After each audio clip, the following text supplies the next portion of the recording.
केही पनि बिगार्न सक्दैनौ तिमीहरूसित त्यो क्षमतै छैन। तिमीहरूसित झगडा गर्ने र कुट्ने बाहेक अरू केही क्षमतै छैन। तिमीहरूको दिमाग जम्मा जति भुस भरिएको छ। तिमीहरूलाई थाहा छ सब गलत भइरहेछ, तर तिमीहरू पनि बोल्न सक्दैनौ। तिमीहरू एमालेको पेवाहरू हौ। तिमीहरूले गाउँमा केही नै गर्न सक्दैनौ। तिमीहरू बाटो विकास गरे भन्छौ, भ्यू टावर छड्याए भन्छौ, देशको शिक्षा कहाँ छ, स्वास्थ्य कहाँ छ थाहा छ? तिमीहरूलाई कुनै हालतमा पनि थाहा छैन। तिमीहरू बाटो विकास गर्नुलाई विकास भन्छौ, म विकास भन्दिनँ त्यसलाई पैसा खानु मिलो भन्छु म। त्यसैले अबको भोट मेरो घर परिवार सबजनाको भोट, मेरो आफन्त साथीभाइ सबको भोट, 700-800 भोट मेरो हातको सब बालेनलाई हो।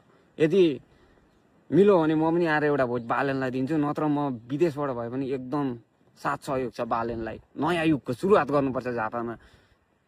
जुन मान्छे 8 कक्षा फेल छ त्यो मान्छे भन्दा मैले 2-3 वटा कोर्स पढिसकेको छु, 2-3 वटा डिप्लोमा सकिसकेको छु।